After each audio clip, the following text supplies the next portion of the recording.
بسم اللہ الرحمن الرحیم۔ اللہ تعالیٰ نے رزق کے 16 دروازے مقرر کیے ہیں اور اس کی چابیاں بھی بنائی ہیں۔ جس نے یہ چابیاں حاصل کر لیں وہ کبھی تنگ دست نہیں رہے گا۔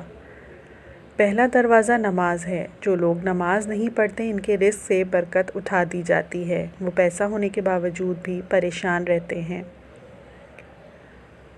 دوسرا دروازہ استغفار ہے۔ جو انسان زیادہ سے زیادہ استغفار کرتا ہے، توبہ کرتا ہے، اس کے رزق میں اضافہ ہو جاتا ہے اور اللہ ایسی جگہ سے رزق دیتا ہے جہاں سے کبھی اس نے سوچا بھی نہیں ہوتا۔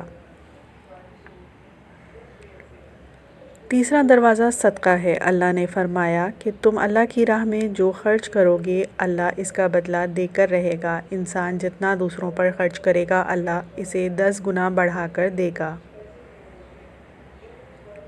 چوتھا دروازہ تقوی اختیار کرنا ہے۔ جو لوگ گناہوں سے دور رہتے ہیں اللہ اس کے لیے آسمان سے رزق کے دروازے کھول دیتا ہے۔ پانچواں دروازہ کثرت سے نفلی عبادات کرنا ہے۔ جو لوگ زیادہ سے زیادہ نفلی عبادات کرتے ہیں اللہ ان پر تنگ دستی کے دروازے بند کر دیتا ہے۔ اللہ کہتا ہے کہ اگر تو عبادت میں کثرت نہیں کرے گا تو میں تجھے دنیا کے کاموں میں الجھا دوں گا۔ لوگ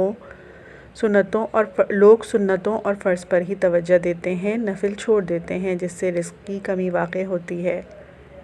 چھٹا دروازہ حج اور عمرہ کی کثرت کرنا ہے۔ حدیث میں آتا ہے حج اور عمرہ گناہوں اور تنگ دستی کو اس طرح دور کرتے ہیں جس طرح آگ کی بھٹی سونا چاندی کے میل کو دور کر دیتی ہے۔ ساتواں دروازہ رشتہ داروں کے ساتھ اچھے سلوک سے پیش آنا ہے۔ ایسے رشتہ داروں سے بھی ملتے رہنا جو آپ سے قطع تعلق کرتے ہوں۔ آٹھواں دروازہ کمزوروں کے ساتھ صلہ رحمی کرنا ہے۔ غریبوں کے غم بانٹنا، مشکل میں کام آنا اللہ کو بہت پسند ہے۔ نواں دروازہ اللہ پر توکل ہے۔ جو شخص یہ یقین رکھے کہ اللہ دے گا تو اللہ اسے ضرور دے گا اور جو شک کرے گا وہ پریشان ہی رہے گا۔ 10واں دروازہ شکر ادا کرنا ہے۔ انسان جتنا شکر ادا کرے گا اللہ رزق کے دروازے کھولتا چلا جائے گا۔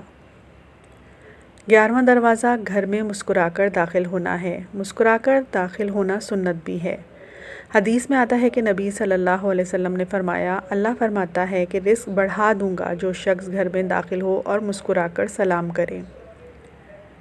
12واں دروازہ ماں باپ کی فرمانبرداری کرنا ہے۔ ایسے شخص پر کبھی رزق تنگ نہیں ہوتا جو ماں باپ کی فرمانبرداری کرتا ہے۔ 13واں دروازہ ہر وقت باوضو رہنا ہے۔ جو شخص ہر وقت نیک نیتی کے ساتھ باوضو رہے تو اس کے رزق میں کمی نہیں ہوگی۔ 14واں دروازہ چاشت کی نماز پڑھنا ہے جس سے رزق میں برکت بڑھتی ہے۔ حدیث میں ہے چاشت کی نماز رزق کو کھینچتی ہے اور تنگ دستی کو دور بھگاتی ہے۔ 15واں دروازہ ہے روزانہ سورہ واقعہ پڑھنا، اس سے رزق میں برکت ہوتی ہے۔